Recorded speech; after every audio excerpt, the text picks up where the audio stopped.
Thank you, ma'am. Okay. We will start with the gospel today, by the way.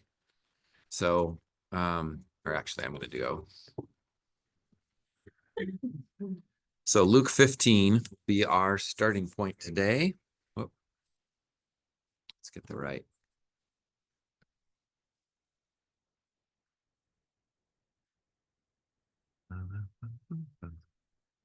Okay.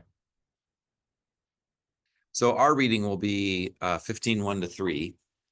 But I just want to, without reading them, just review that before we get to the parable of the prodigal and his brother. Okay, that's a little bit better title. We have the parable of the lost sheep, 99 sheep left to get the one, and the parable of the lost coin, cleaning the house, turning it upside down until you find the one lost coin, and then throwing a party that very possibly cost 6 coins. So you can think about the the extravagance or the determination, or however you want to think about those couple of parables. But what we'll concentrate on is the first part to get our audience, which we will read on Sunday, 1 to 3, and then we'll jump down here, 11 through 32, I think it is. Yep. Okay. So would someone like to read? So we'll read 1 to 3 and then 11 to 32. Okay. Now the tax collectors and sinners were all drawing near to him to hear him. And the Pharisees and the scribes grumbled, saying, "This man receives sinners and eats with them." So he told them this parable. Yeah, that part too. And he said, "There was a man who had 2 sons. And the younger of them said to his father, 'Father, give me the share of property that is coming to me.' And he divided his property between them.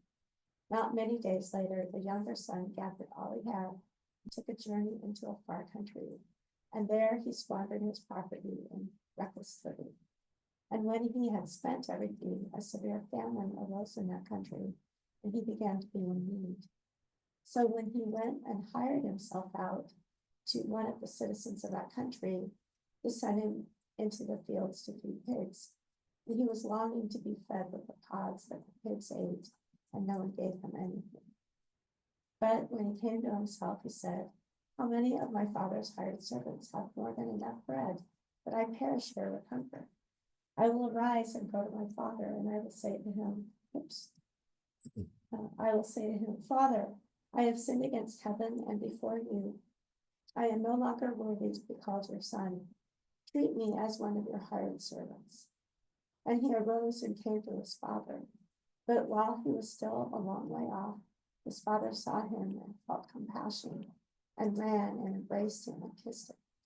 And the son said to him, 'Father, I have sinned against heaven and before you.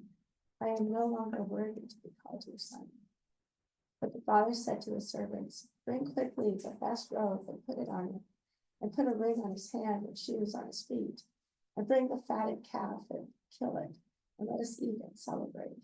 For this my son was dead and is alive again. He was lost and is found.' And they began to celebrate. Now his older son was in the field, and as he came and drew near to the house, he heard music and dancing. And he called one of the servants and asked what these things meant. And he said to him, 'Your brother has come, and your father has killed the fattened calf, because he has received him back safe and sound.' But he was angry and refused to go in. His father came out and entreated him. But he answered his father, 'Look, these many years I have served you, and I never disobeyed your command. Yet you never gave me a young goat that I might celebrate with. But when this son of yours came, who has devoured your property with prostitutes, you killed the fattened calf for him.' And he said to him, 'Son, you are always with me, and all that is mine is yours. It was fitting to celebrate and to be glad. For this, your brother was dead and is alive. He was lost and is found.'" Okay, thank you. Yeah, it's a long one this week. I probably should have cut out a reading, but I did keep the 3. So important to understand who is here. Tax collectors and sinners it's almost like on one side we have ding, ding, ding, and on the other side we have ding, ding, ding, and the blue shorts and the red shorts. Tax collectors and sinners are coming near to listen to him. And as we've seen in the Gospel of Luke, which was a new understanding for me, it hit me.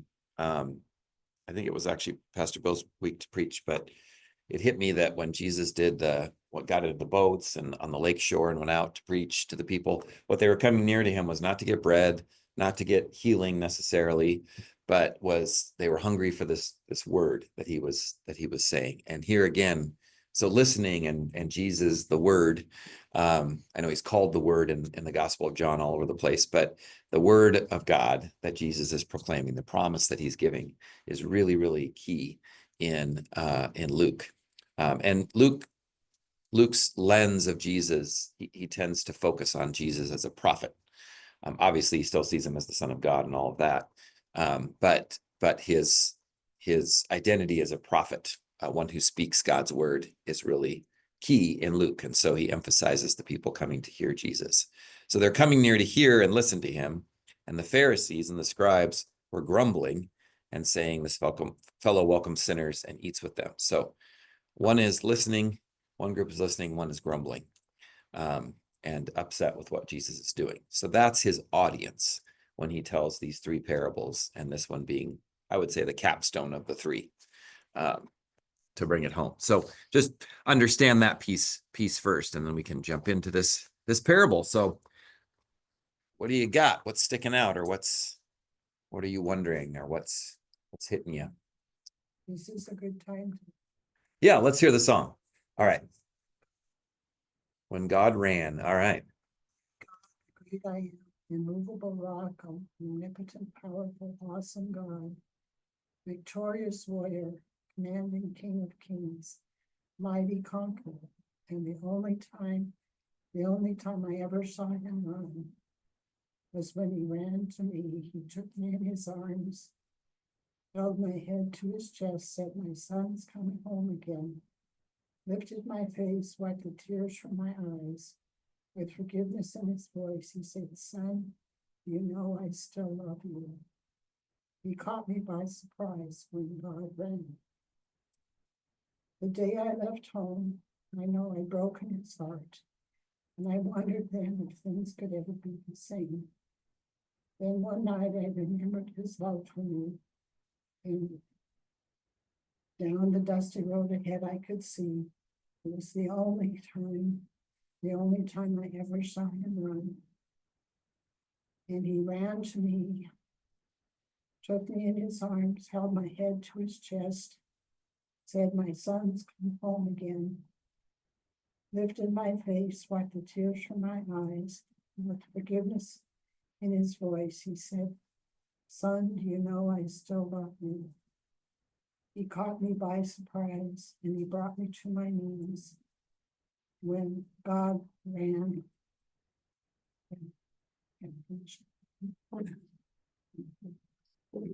Yeah, beautiful. Yeah, absolutely.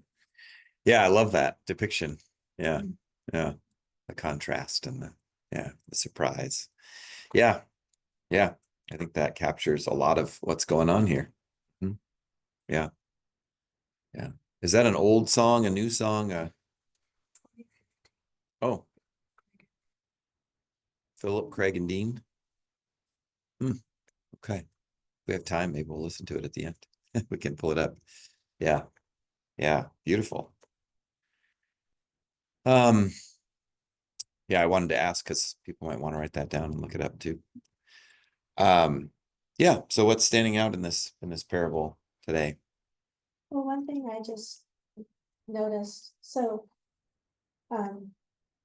everybody that's been in Pastor Bill's studies, he's found this in the Old Testament, and also can't remember where it is in the New Testament, but he says while he was still a long way off. And there's in the Old Testament, I think it's like, you know, these people are far off, or Yeah, while you were still far off. yeah, You know, so yeah, it kind of recollects that language. But what struck me when I just read this is that when the tax collectors and sinners were drawing near to him, Mhm. And Mhm. but while this kid was still far off, Yeah. so he's drawing people to him, but then he's also running out to get Mhm. people. Yeah. You know, Right. And he runs after both brothers in the end, at the, in the middle and the end of the story. So you could sing that song even from the perspective of the older brother. It's a mystery how he'll respond, of course. That's left open. But in a sense, we get the answer to that on Maundy, Thursday, and Good Friday. But in fact, there's a scholar on this, and he lived in the Middle East for a long time, so he understands the culture, and he understands the culture of that day. He studied it, but he also has lived in the culture, the hospitality culture, the honor shame culture of all of that. And he wrote a play, and the spoiler alert is that we actually did it once over Lent. We did the scenes over Lent, but at the end of the story, the older son comes in, kills the father to restore honor to the household. That's the end of the story as he sees it. So I still remember the 25-pound bag of rice we had, and the person playing the father was pushed over and fell next to the bag of rice, and then he hit the bag of rice. So yeah, it's a little bit PG-13 probably for that for Lent, but that was something we did years ago. Yeah. And the poem really, or the poem, it is a poem, but the song really shows the fact that a father doesn't run. Were you saying this, or who was saying this in staff? You were talking about, it would have been shameful for a man of stature, head of household, like Right. that to run to be seen. Yes, And right. I think it was Pastor Bill said something about, he would have had to lift up his robes. Right. And it would have been shameful for him to show Yeah. his legs. Yeah. Yeah, for sure. Yeah, for anyone of esteem, a man, really any man, but a man of esteem, especially to run, would be shameful. It was, and now as you were saying that, I'm remembering Pastor Paula told a story of a friend of hers. He said, I never saw my dad run except once. He goes, I was hurt on a football field. And he said, my dad just came flying out of the stands and running onto the field. So it's the only time I ever in my life saw my dad run. And I think that's an interesting image too, and kind of goes with what you were saying there. Yeah. Yeah. There's a time and a place there for that. Yeah. Other things that are sticking out to you in the story. Think about that. Well, the two sons. Which of the two can we personally identify with the most? Yeah. The lost one that returns, or the one that just gets angry? Mhm. The hungry son or the lost? Yeah. Yeah. Because, I think of the Father being the Lord, Mm. who, when the lost one comes back, there's a feast, sacrifices that cow, which Mhm. almost makes me think of a lamb. Mhm. Yeah. Right. Yeah. So much that applies to, Mhm. I mean, for them from sinful nature, we all ended up running away, basically, Mhm. and we need to run back to God. Yeah. Yeah. Yeah. So there's a lot of Yeah. There is. Yeah. Please.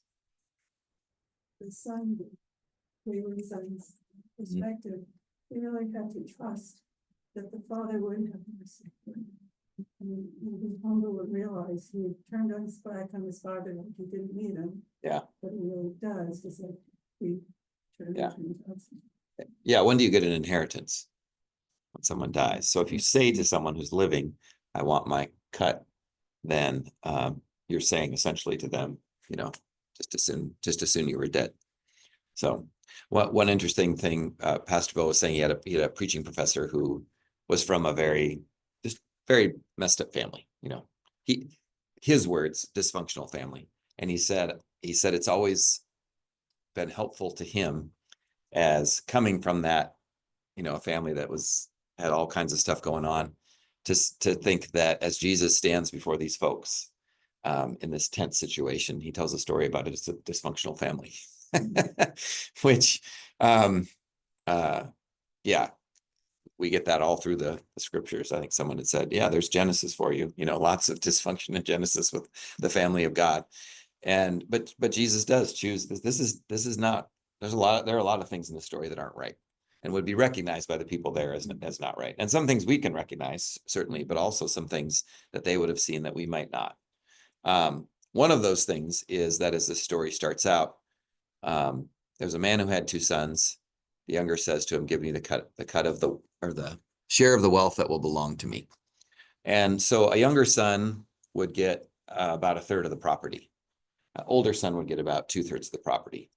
Sorry, daughters, get married, right? But that was basically how it worked. The interesting thing here, though, is that the father, the response that everybody's expecting from the father is to probably, backhand the son or something like that, or reprimand him, or toss him out, or exile him, or something, because that is an incredibly shameful thing to say to your parent. And so, but there's also an expectation that the older son would speak up at this point. And what does the older son say? Nothing. Doesn't say anything. Now here's where it gets a little saucy or tasty, or spicy or whatever. The older son, notice it does not say that he gave the younger son the assets belonging to him. It says, so he divided his assets between them. Now the word for assets here is your life. So your I can't remember the exact word that's used, but it's one of the words that's used for life. There are a couple that are used in the Greek, but so the father actually has given all of his assets away to the younger and the older son, which is really interesting when we get to the end and the older son says, you've never even given me a goat to have a party with my friends. And the father says, all I have is yours. Yeah, all you have is his. He has given it away. So right away in this parable, and we've already had the lost sheep, which is a foolish farmer, and the lost coin, which is a foolish housekeeper. And now we have the biggest fool of all. So Jesus is in these parables almost driving folks to a ridiculous state of foolishness on the part of the heroes or main characters in all of these parables. And the father is probably the biggest fool of all to do this kind of a thing. Why in the world would you do that while you're still living? You've put yourself at risk. You've given everything that you have into the stewardship of your sons, of your children. The point of the 3 stories is looking for something that was lost, Yeah. and find it. Yeah. So that's right. The rest is just a setup to. Yeah, it is. Definitely. Yes, it is. But leaving 99 sheep is a little foolhardy. Let the one go. Like if you think about it from, this is accountants are driven nuts by these parables, probably. I don't know if we have any accountants in the room. But and throwing a party because you found a coin is, and it doesn't say what the value of the coin was, in fairness, but in line with the story, and giving your assets away is pretty nuts. So they're almost anti-hero heroes or foolish heroes or whatever you say. But what does that tell us about if we're seeing God as the father figure here and the housekeeper and the shepherd? What does that tell us about who God is? Right now, there's another lens on this, and if we get to it, we'll get to it, where some have seen the younger son as the Christ figure in this story, going to the pigs, selling everything, extravagantly giving everything from the father to, in the foreign land, among the Gentiles, among the sinners, among those. It's an interesting take. I guess we are getting to it. And then coming back, having basically died in a foreign land, and coming back to the Father and being and the feast of heaven kind of a thing. I can get my mind around it a little bit, but it's a little more of a stretch for me, I guess, in that. But it's interesting to find, where is Jesus, and to ask what you did. Where are we in this? Are we an older brother? Are we a younger brother? Are we feel the more responsible? Although I would push back a little bit at his responsibility. I think he's a little conniving too. But or do we feel more like the younger son, the sowing the wild oats kind of thing, as that's been seen? You know, So. I met with, Yeah. I went to Pastor Marriott last night, Mhm. and we actually talked about scripture Yeah, in our free time. good. Anyway, Beer and we talked- theology. I like it. Yeah, we talked about this text, and she had a perspective that I thought was Yeah. just beautiful. And that is thinking about the younger son as just having to get away. Like if you think about Mm. kids that or people, you know, who knows what type of like suffocation he might have been feeling, Mhm. or Mhm. Yeah. you know, whatever role he was supposed to play in his family, and he just couldn't do it, and he just had to get away. And I think about my dad was raised on a ranch. He couldn't leave fast enough. Mhm. You know, he was a city guy trapped in a ranch Yeah, hand's yeah. life, you know. And so she has a lot of compassion for this young wayward person. And then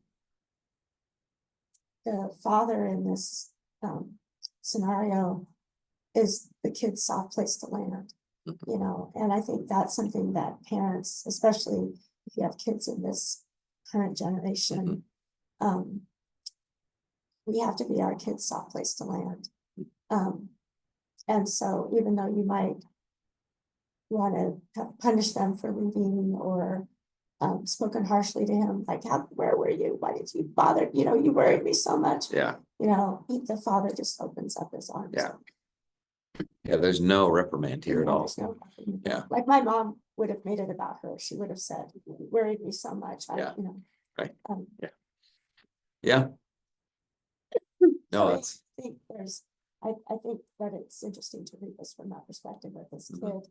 Maybe just didn't see that he had any choices, you know. Mhm. And you can look at it in terms of, you know, a lot of social statements that are happening now. You know, maybe he was gay, or Mhm. maybe, you know, Yeah. Right. who knows Yeah. what might have been drawing him out rather than drawing him in. Yeah. Yeah. Yeah.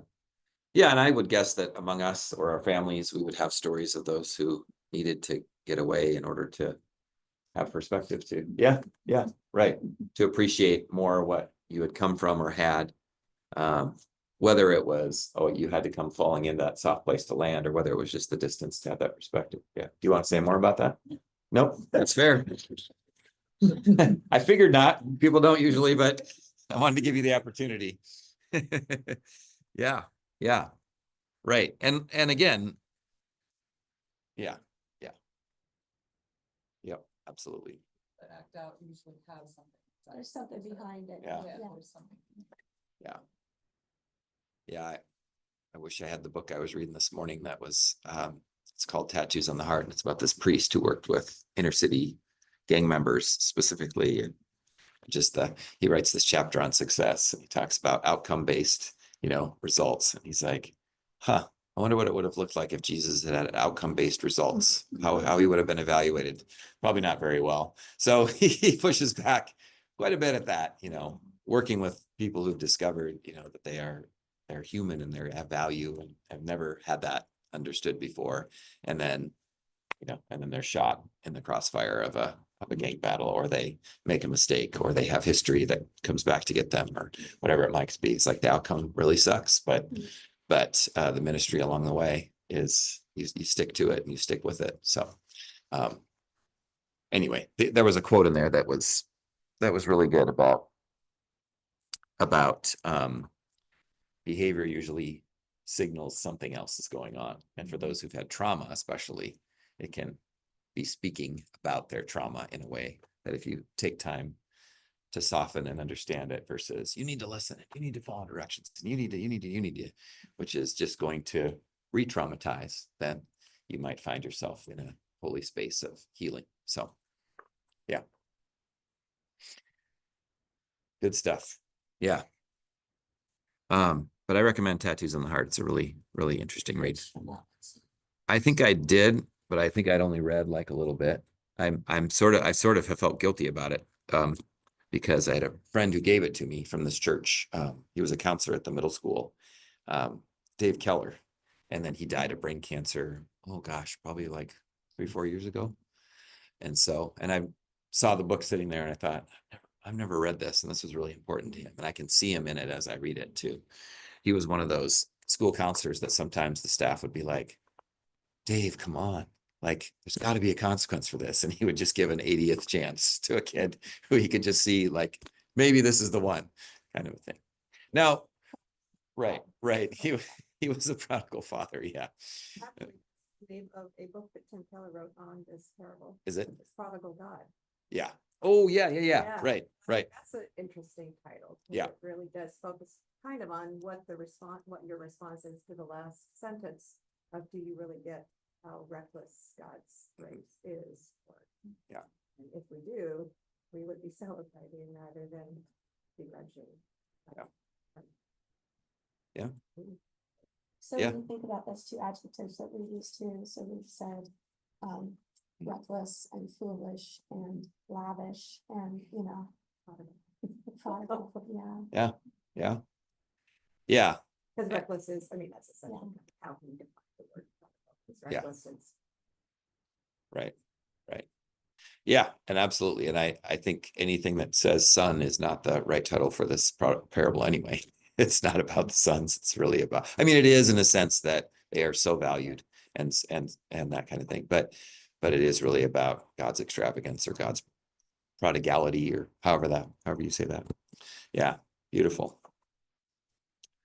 Let's walk through a few pieces in here, just kind of take it, I don't know what word is, chronologically almost. So the son, gathering all he had and traveling to a different region means that he would have to liquefy what his father gave him, because a third of the assets would be property, they would be other things. And so when I talk to young people about this, I get them to visualize an island that's self-sufficient. And so it's not like just you sold your house. Well, maybe your neighbors care a little bit. They'll miss you, or they won't. Maybe they are rejoicing that you left. But whatever it is, it's not a big deal to the whole community. It's very individualistic. But this is to get that community aspect of what it means to sell off property, it affects then the economy of the whole community. Who is that sold to? What does that mean? How does that change the structure, the power structure, and the economic structure of that community? Because obviously these communities were connected to each other, but it would affect the whole of the community. It would bring shame not only on the household, but it would bring shame on the whole community that this had happened. And word would probably get around that this had happened. Now I get that this is a parable, right? We're constructing something around a story, but the hearer is putting themselves into the story, and they would understand the community and corporate aspect of this, and not just the individual family or individual person aspect of that. So I think that's important, especially as we get to the end part where the father runs to the son. So this son goes out and he does squander the wealth and dissolute living. So we know that. The older son says it's prostitutes later, but we don't have any of that. There was no social media for him to, say, to snap his brother every day or to post on Instagram that he was, squandering with the wealth with prostitutes. But the older son assumes that later on, of course. But it is dissolute living. So it is a reckless kind of a prodigal kind of thing. Now he's spent everything and a famine takes place and he's in need. So he hires himself out to one of the citizens of the region, which is okay. I get that. And by the way, that hiring himself out is putting his life in the hands of. So life as your goods, life as your dependence, all of those are trickling and weaving through this parable. That theme that kind of goes through here as well. So he puts his life in the hands of a foreigner. And what could be worse than a pig? And what could be worse than a pig farm? Yeah. Yeah. I mean, frankly, nothing in my faith makes pigs unclean, but I've pitched manure out of the pig pen a few times, and everything within and without begins to smell like that pig barn. So they always did it in this when school was out, because I never wanted to go to school with any of that on me. So Yeah, but yeah, he even gets to the point where he would fill himself with the pods that the pigs were eating. So, I mean, this is about as unclean as you can get. I don't know that there's a bottom below that. You've hit the bedrock of unclean. So again, for Jesus listeners, tax collectors and sinners, the religious leaders grumbling. There's not someone they can look at over there on the tax collector and sinner side and say, well, you're worse than the guy in the story, right? He's totally rock bottom. Yeah, go ahead. I think that's another place where this story doesn't make any sense. It says he went and joined himself to a citizen of that country. So that citizen would have been responsible to feed him. Yeah. Right. Yeah. But he didn't. So no. And that's just right. So the guy decides I gotta go back. Right. Yeah. Yeah. He gets to a point of just absolute depravity for himself too. And there's no other place but the soft place to land. I like that. Now what's interesting is it does say he came to his senses. Coming to his senses, he said, how many of my father's hired hands have bread enough and to spare? Now yours said hired servants. I don't particularly like that translation because then we have servants later. I have hired hands and slaves. These are different things. So here's where it gets a little saucy as well. He comes up with a plan. This is not just, I will throw myself at my father's feet and beg for his mercy. Being a hired hand is a plan. A hired hand gets paid. A hired hand is not a slave. A hired hand is not a servant, whichever word you want to use. There is a difference. There's a level above. So he is not just saying, oh, well, I'll go back to my dad and just throw myself at him. I've made a decision, for the Lord, and back I go. I backslid and now back I go. This is a plan. He's come up with a nice human plan, which God always thinks our plans are very adorable, and then puts us where we're supposed to be. He's just going to use. I heard a speaker say that. He's going to use the money here to go back to his girlfriend out in East wherever. Yeah, right. There you go. out in Gentile land. Yeah, I do. I want it all recorded, but my face isn't on here, so I could do a Pastor Bill impression. No. God has different plans. Yes, exactly. So he goes back with a plan. Even though he's hit rock bottom, he's got a little bit of an in, like, well, maybe I can make a little back. Now he may be thinking, if I make a little money, I can start to pay my father back. A little ironic because it's his father's money. Actually, technically, it's his brother's money that he'd be earning back. And maybe he'd try to pay his father back in some way. Well, he's never going to get there, but maybe that's part of his plan. We don't know. But it's not just, oh, I've sinned, I'm going back and I'm going to fall at the hands. There really is a little bit of a plan here. What he says in verse 21 is real. No, I do. I do think that.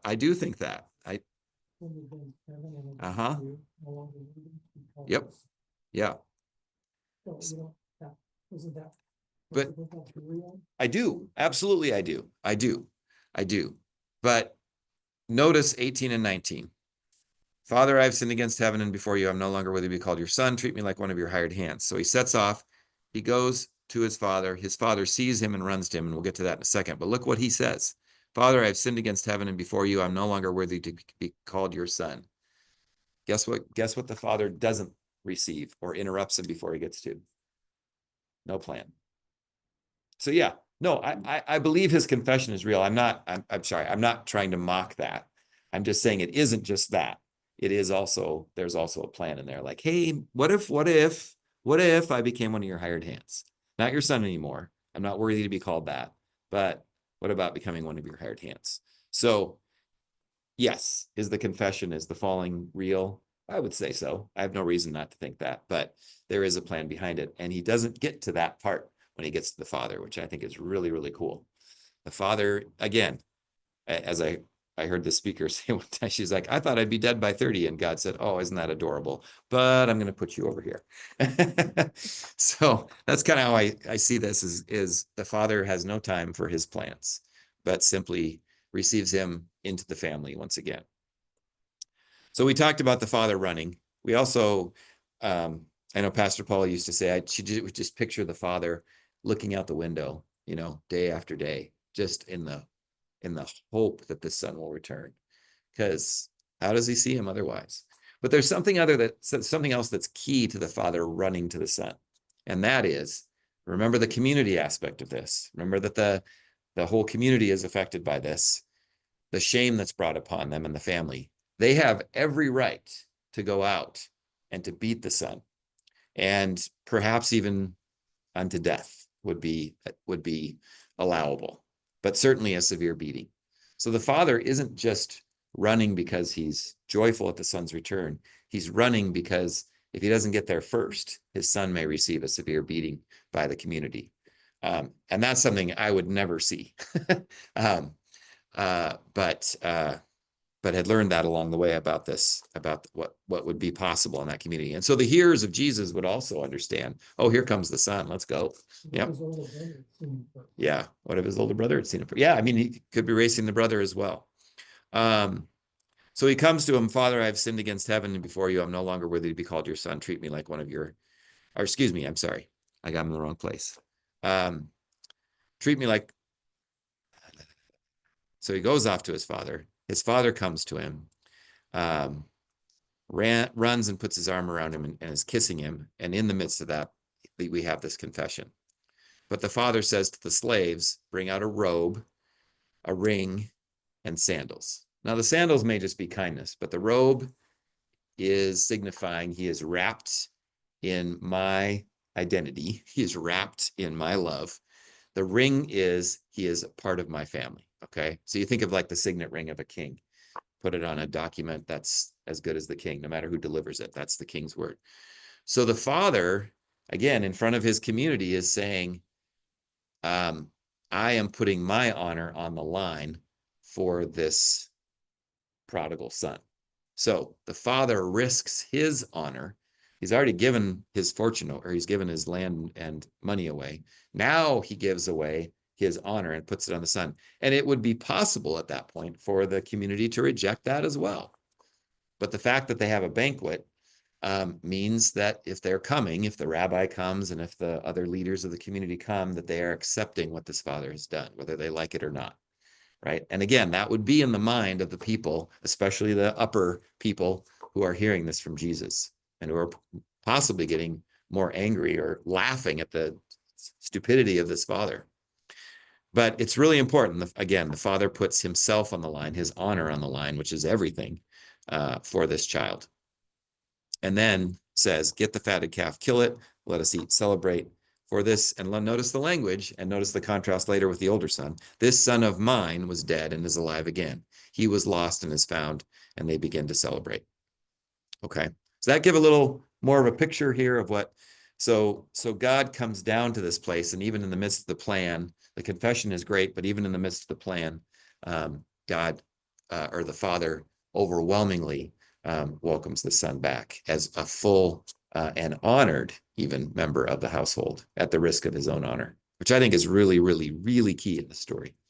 Okay. Thoughts, questions there before we get to son number 2? Yeah. So Mhm. that word, in my translation, it is, Which word? reckless living. That's what I'm trying to get to. Oh. So when he squandered his property in reckless living, Mhm. that word reckless, and what did yours say? It's dissolute or something like that? I think it's dissolute, yeah. Right. Look at what that word is. Sotos. So incapable of being saved. Capable of being saved, incurable, a hopeless state. So Yeah. he's Yeah. salvation is soteria, right? Yep. So- Soteriology. Yep. Right. Yeah. So he's in the state, Uh-huh. he's incapable of being saved. Yeah. Until he is Yeah. saved in spite of that. Yeah. Right. That's a really good. Yeah. That's a great find. Wow. Yeah. Yeah. Another layer of meaning in this story. Yeah. I mean, you could preach on this parable for hours. So I promise I won't. Come to church on Sunday. 12 minutes. What's that? What were you gonna say? No kidding. Yeah, right. Exactly. It's got a lot to it. I'm actually considering having Jessica not do kids word and have some chess pieces out there and tell the story with the kids. I think it'd be kind of fun. I'm sort of kicking myself that we didn't put this together for that. Be a good part for that place for them to lead. But anyway, we'll see what unfolds, what we have time for. Okay. Other thoughts here or things that are hitting you or So, yeah. you know, we keep on looking at the sun. Mm-hmm. I don't know, what sort of hits me a little bit is. Yeah. The trust in the love of the Father. Mhm. You know, Mhm. not much has been said about that. Yeah. He sees his son comes back. He has love. The one thing I don't see is the trust of the son. The sons are not coming up to the level of what the father really wants. Yeah. The trust is not there. Yeah. The father may have the trust and the love in his sons, and one betrays him. And Yeah. the other one doesn't, but the other one left from him. Yeah. That's where I'm getting. Yeah, I don't see what the father really, the feelings from the father express. You're feeling it though. You're seeing that there's this. I see, and Mhm. you know, what is that father's feeling when the son comes back? Yeah.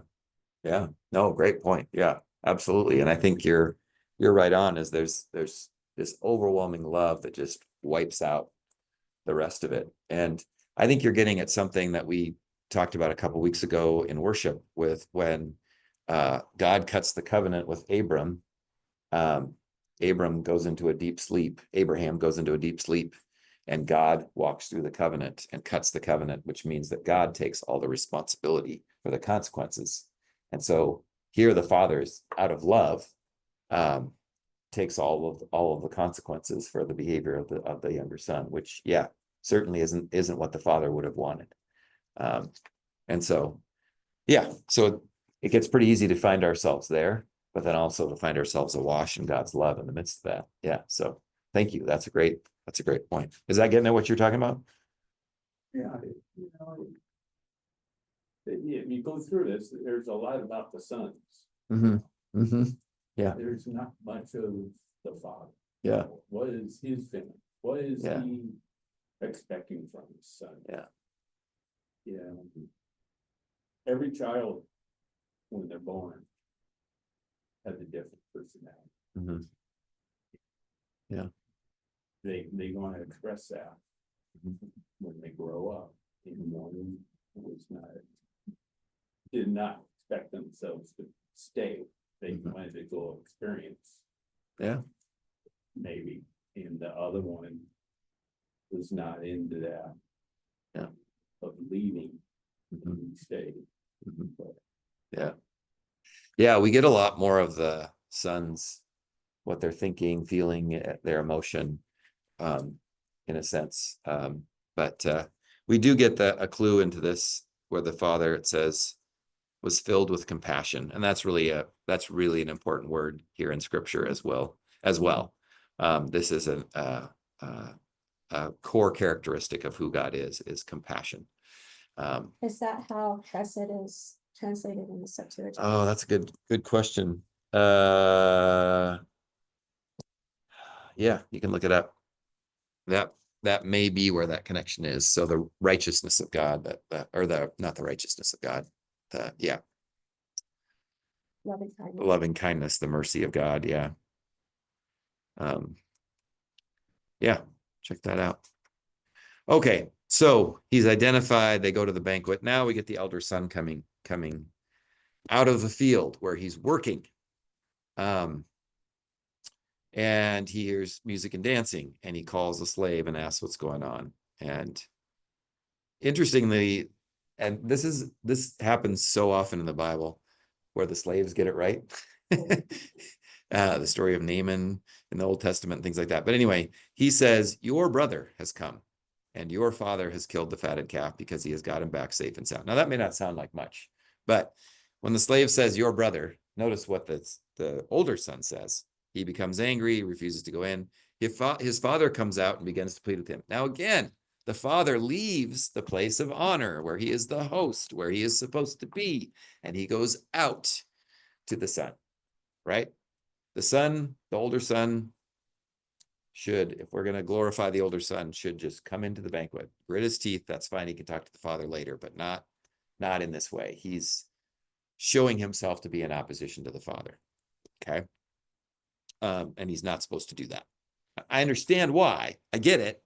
I identify more with the older son in this story. I've got a younger brother who's sowed some seriously wild oats, but he's supposed to come in. And yet the father doesn't go out and reprimand him. He goes out to him. Now, here's what's really interesting. What does the son say to him? Think of our audience at the beginning of the thing. There were those listening to Jesus, and there were those who were grumbling and muttering. And the father just comes out and pleads with the son. So there's some dialogue that the father gives, but the son says, listen, this is not how you talk to your father. in this, maybe not how you talk to your parents either, but certainly in that day and age, you would not talk to your father this way. Listen, for all these years, I've been working like a slave for you, and I have never disobeyed your command. Yet you have never given me even a young goat so that I might celebrate with my friends. All of that is not goat, but goat dropping that he's just dropped here, or fatted calf dropping, if you will. It's BS, right? It's not true. Take the goat. It's yours. Have a party with your friends, whatever. But the father, again, doesn't chastise him for this. He says, and then, sorry, I'll go on with the son. But when this son of yours came back, the slave got it right, and the dad gets it right. This son of yours. And this just sounds like a family, doesn't it? Yeah, not my right. Yeah. Yeah. If you've ever had your partner come home and said, guess what your daughter did today, or guess what your son did today. And it's like, I think I looked at my wife one time, and this is probably the wrong response, but I was like, didn't you carry him for 9 months? Weren't you part of this whole thing? Yeah. Bad timing. But yeah, it's when things go wrong, it's like, oh, your kid did this, or your whatever. So it just sounds like a family. What's that? Your dog. Yeah, right. Yeah, it works for pets too. Yeah, for sure. Fair point. Yeah. Yeah, right. I think, yeah, very much. Yep. And he's devoured your assets, your life, with prostitutes. Again, do we know that? You killed the fatted calf for him. Then the father says to him, and look how he starts this. Look at how he starts this. Son, right? The family identity, the drawing in, the love of the father, drawing them in. Son, you are always with me, and all that is mine is yours. True, from even a legal standpoint, but we had to celebrate and rejoice because this brother of yours, notice how he changes his language, was dead and has come to life. He was lost and has been found. Yeah. I think this is the moral of that story is the same as the laborers in the field. God is saying, don't tell me who to save. Yeah. Yep. Right. Yeah. I mean, you can go back to that whole judgment seat of God. There's if you don't go to my church, you're not going to heaven. And I've heard those exact words. And I'm not talking about like the Lutheran church or the Catholic church, I'm talking about their actual congregation. And then there's the, oh, it doesn't matter, and this and that and the other thing. Oh, you're sitting in the judgment seat of God. And Jesus is really, really, really, really, really, really, really clear about not doing that, regardless of your take, regardless of your whatever. As my teacher used to say, draw a line of who's in and who's out. He goes, no matter how far out it is, how wide it is, he goes, Jesus will always be on the other side with the people who are on the outside of your line, drawing you to come to the party, kind of a thing. So, yeah. Yeah. Someone could get in on the deathbed, how did he deserve that? Or someone getting paid the same amount for working a short time, how did he deserve that? Yeah, right. Yeah, exactly. Yeah, and we're so good at scorekeeping, and we're so good at categorizing. And early on in the scriptures in Job, we're told that's the work of the devil, is to categorize and to scorekeep. We get it again and again. We'll get it today in our worship time together, as Jesus is tempted by the devil. The first temptation, which, by the way, is not going to be video broadcast, which we probably couldn't have anyway because of the internet or the Wi-Fi going down, but we also won't have it because the recording got messed up. So or the sound got messed up, I guess. I shouldn't say the recording got messed up. But I did not cast myself in any of these, and for the second week in a row, you're going to have to endure my singing again. So I apologize for that. But but instead of having beautiful Kinsley with her mom, it'll be Jessica and I, rather than getting Kinsley out of school. So, but we'll move to that in a minute. But any other final thoughts or other musings about this word? Yeah. Like the way the other two scriptures. Yeah. Apply to this. It's Right. amazing how well they Yeah. this parable. Yeah. So in the half an hour we don't get today, you can go back and connect yourself with those and see, see where you find this story there as well. All right, let's pray and we'll transition to our next deal.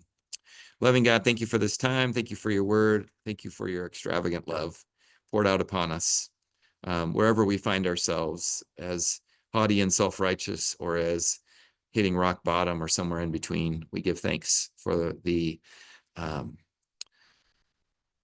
undeniable, unending love that you have for us, the mercy, the forgiveness, the transformation, and the way in which you pour that out more extravagantly than we could ever plan or imagine. We give thanks that you call us your own, that you call us your sons and daughters, your people, your children. And we thank you for that in Jesus' name. Amen. All right. Well, good manure, as Pastor Bill would have said. Whoops, I did it again.